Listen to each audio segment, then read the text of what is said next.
ಕಾಲ್ ತುಳಿತದಿಂದ ಉಂಟಾದಂತಹ ದುರಂತ ಹೇಗೆ ಇಡೀ ಕುಟುಂಬಸ್ಥರನ್ನ ಕಣ್ಣೀರಲ್ಲಿ ತಳ್ಳಲ್ಪಟ್ಟಿದೆ ಅನ್ನೋದನ್ನ ನಾವು ಹೇಳ್ತಾ ಇದ್ವಿ. 11 ಜನರ ಸಾವಾಗಿದೆ.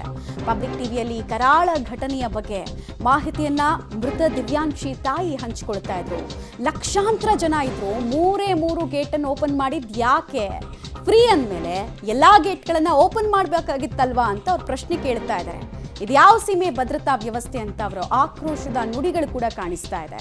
ಮೋಸ್ಟ್ ಮೆಮೊರಬಲ್ ಕಾರ್ಯಕ್ರಮಕ್ಕೆ ನಾನು ಕರ್ಕೊಂಡು ಹೋಗಿದ್ದು ತಪ್ಪ, ನನ್ನನ್ನು ನಾನು ಪ್ರಶ್ನೆ ಕೇಳ್ಕೊಳ್ತಾ ಇದ್ದೀನಿ ಅಂತ ದಿವ್ಯಾಂಶಿ ಅವರ ತಾಯಿ ಅಶ್ವಿನಿ ಅವರು ಪಾಪ ಅವರ ಅಸಹಾಯಕತೆ ಕಾಣಿಸುತ್ತೆ. ಅವರ ಆಕ್ರೋಶ, ನೋವು, ಡೀಪ್ ಪೇನ್ ಅದು. ಮಗಳನ್ನ ಕಷ್ಟಪಟ್ಟು ಬೆಳೆಸಿದ್ರು. 108 ಕನಸುಗಳ ಮಗಳ ಬಗ್ಗೆ ಅವರಿಗಿತ್ತು. ಮಗಳು ನೋಡಿದ್ರೆ ಈ ಸ್ಥಿತಿಯಲ್ಲಿ, ಜೊತೆಗೆ ಹೋಗಿದ್ದ ಮಗಳು ಈ ಸ್ಥಿತಿಯಲ್ಲಿ ಬರ್ತಾಳೆ ಅಂದರೆ ಹೆಂಗಾಗತ್ತೆ ಅವ್ರಿಗೆ? ರೈಟ್, ಅಶ್ವಿನಿ ಅವರೇ ಇದು ಕಂಟಿನ್ಯೂ ಮಾಡ್ತೀನಿ ನಾನು ಅವ್ರ ಜೊತೆ ಮಾತುಕತೆ. ದಿವ್ಯಾಂಶಿ ಅವ್ರ ತಾಯಿ ಅಶ್ವಿನಿ ಅವರೇ, ನಿನ್ನೆ ಬೆಳಿಗ್ಗೆ ಕೂಡ, ಮೊನ್ನೆ ರಾತ್ರಿನೇ RCB ಅವರು ನಾವು ಬೆಂಗಳೂರಿಗೆ ಬರ್ತಾ ಇದ್ದೀವಿ ಅಂತ ಹೇಳಿದ್ರು. ನಿನ್ನೆ ಬೆಳಿಗ್ಗೆ ಎಲ್ಲ ಅಷ್ಟೊತ್ತಿಗೆಲ್ಲ ಪ್ಲ್ಯಾನ್ ಆಗೋಯ್ತು.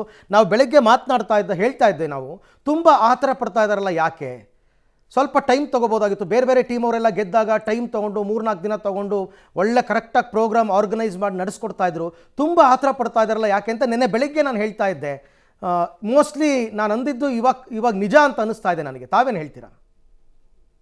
No, it's not about, see, I don't want to get into any global issues. ನನಗೆ ಅದ್ರ ಬಗ್ಗೆ ಯಾವುದೇ ಚಿಂತೆ ಇಲ್ಲ, ನಾನು ಯೋಚನೆ ಸಹ ಮಾಡಿಲ್ಲ. But may be she was crazy about cricket stars. ಅವಳಿಗೆ ತುಂಬಾ ಮಾಹಿತಿ ಇತ್ತು. She was so much interested in the game. She knows every record about Virat Kohli. She knows every record about Kapil ದೇವಿಂದ, ನಾನು ಹುಟ್ಟೋಕೆ ಮುಂಚೆಯಿಂದ ಪ್ಲೇಯರ್ಸಿಂದನೂ ಇವಾಗ ಹೊಸದಾಗಿ ಜಾಯ್ನ್ ಆಗಿರೋ ಪ್ಲೇಯರ್ಸ್ವರೆಗೂ ಅವಳಿಗೆ ಎಲ್ಲ ಹಿಸ್ಟ್ರಿ ಗೊತ್ತಿದೆ. ಸೊ ಅಷ್ಟು ಇಂಟ್ರೆಸ್ಟ್ ಇರೋದ್ರಿಂದ that moved me to take her.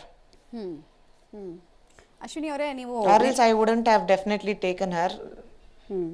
Ashwini ಅವರೇ, ನೆನ್ನೆ ಘಟನೆಯನ್ನು ವಿವರಿಸ್ತಾ ಹೇಳ್ತಾ ಇದ್ರಿ. ನಿಮ್ಮ ತಂಗಿ ಬಂದು ಹೇಳಿದ್ರು ಡಿಂಪು ಬಿದೋಗಿದ್ದಾಳೆ ಅಂತ.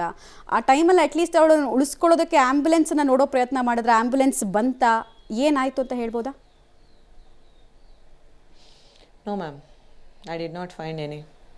ನಾವು ಎಲ್ಲೇ ಹೋಗ್ಬೇಕಾದ್ರೂ ಆಸ್ಪಾಸಲ್ಲಿ ಯಾವುದೇ ಆಂಬ್ಯುಲೆನ್ಸ್ ಬಂದರೂ ಲಿಟ್ರಲಿ ಅವಳು ಕೈ 2 ಜೋಡಿಸಿ ಪ್ರೇಯರ್ ಮಾಡ್ತಾಳೆ. ಬಟ್ ನಿನ್ನೆ ಅವಳಿಗೆ ಯಾವುದೇ ಆಂಬ್ಯುಲೆನ್ಸ್ ಸಿಕ್ಕಿಲ್ಲ ಮ್ಯಾಮ್. ನಾನು ನೆನ್ನೆ ಅಂಗಲಾಚಿ ಬೇಡ್ತಾ ಇದ್ದೀನಿ, ಪ್ಲೀಸ್ ಕ್ಲಿಯರ್ ದ ಟ್ರಾಫಿಕ್ ಅಂತ. ನಮ್ಮ ಜನ ಮನುಷ್ಯತ್ವಕ್ಕಿಂತ they are crazy about something else. So ದಿನೇ ನಮ್ಮ ಸಮಾಜದಲ್ಲಿ ಮನುಷ್ಯತ್ವ ಮಾಯ ಆಗ್ತಿದೆ ಮ್ಯಾಮ್. ಅಷ್ಟೇ. ಅದೇ ಮನುಷ್ಯತ್ವ ಇದ್ದಿದ್ರೆ ನಾನೊಬ್ಬರನ್ನ ಉಳಿಸಿದ್ದೀನಿ, ಐ ಆಮ್ ಪ್ರೌಡ್. ಯಾರೋ ಒಬ್ರು ಕೈ ಸಿಗ್ಲಿಲ್ವಾ ನನ್ನ ಮಗಳಿಗೆ? ಒಬ್ರು ಕೈ. ಯಾವ ಕ್ಲಾಸಲ್ಲಿ ಓದ್ತಾ ಇದ್ಲು? ಯಾವ ಸ್ಕೂಲಲ್ಲಿ ಓದ್ತಾ ಇದ್ಲು ಮಗಳು ಮೇಡಮ್? 9th ಸ್ಟ್ಯಾಂಡರ್ಡ್, ಪೂರ್ಣ ಪ್ರಜ್ಞಾ. ತುಂಬಾ ಬ್ರೈಟ್ ಸ್ಟೂಡೆಂಟ್ ಆಗಿದ್ಲು ಅಂತ ಕೇಳ್ಪಡ್ತಾ ಇದ್ವಿ ನಾವು. ಏನ್ ಕನ್ಸಿತ್ತು ಮಗಳ ಬಗ್ಗೆ ನಿಮ್ಗೆ ಅಂತ? ಎಸ್, ನನಗೆ ಯಾವುದೇ ಕನಸಿರಲಿಲ್ಲ ಮೇಡಮ್. ನಾನು ಯಾವುದೇ ಕನಸು ಕಟ್ಟಿರಲಿಲ್ಲ. Because she was independent about her dreams. ಅವಳಿಗೆ ಅವಳ ಹೈಟ್ ತುಂಬ ಚೆನ್ನಾಗಿದ್ಲು, ನನಗಿಂತ ಎತ್ತರ ಇದ್ಲು ಅವಳು. So she was always thinking about being a pilot and also she was thinking about being a doctor. ಇದು ಇಲ್ಲ ಅದು, ಇದೆರಡು ಬಿಟ್ಟರೆ ಅವ್ರ ದಿಶೆ ಯಾವತ್ತೂ ಚೇಂಜ್ ಆಗಿಲ್ಲ. ರೈಟ್ ಫ್ರಮ್ ದ ಚೈಲ್ಡ್ಹುಡ್ ಇದೆರಡೇ ಅವಳು ಹೇಳ್ತಾ ಇದ್ಲು. ರೈಟ್, ಥ್ಯಾಂಕ್ ಯು ಅಶ್ವಿನಿ ಅವರೇ ನಮ್ಮ ಜೊತೆ ಜಾಯ್ನ್ ಆಗಿದ್ದಕ್ಕೆ ಇಲ್ಲಿ ತನಕ. ಬಟ್ ಅವರ ನೋವಿನ ಮಧ್ಯೆ ಕೂಡ ಕೆಲವೊಂದು ನಮ್ಮ ಸಮಾಜದ ಲೋಪದೋಷಗಳನ್ನು ತೋರಿಸ್ಬೇಕು ಅಂತಕ್ಕಂಥ ಕಾರಣಕ್ಕೋಸ್ಕರನೇ ಅವ್ರು ಮಾತನಾಡಿದ್ದು. ಮಗಳನ್ನು ಕಳ್ಕೊಂಡ ದುಃಖದಲ್ಲೂ ಕೂಡ ಇಲ್ಲಿ ತನಕ ಮಾತನಾಡಿದ್ದಾರೆ. Actually great. ಅವ್ರು ಹೇಳಿದಂತಹ ಕೆಲವೊಂದು ಸತ್ಯಾಂಶಗಳು, ಪೊಲೀಸರು ಅಸಹಾಯಕರಾಗಿದ್ದರು, ಏನೂ ಮಾಡೋಕ್ಕಾಗಲಿಲ್ಲ. ಎಲ್ಲದಕ್ಕಿಂತ ಹೆಚ್ಚಾಗಿ ಮನುಷ್ಯರಲ್ಲಿ ಹ್ಯುಮ್ಯಾನಿಟಿ ಅನ್ನೋದೇ ಸತ್ತು ಹೋಗ್ತಾ ಇದೆ ಅಂತ.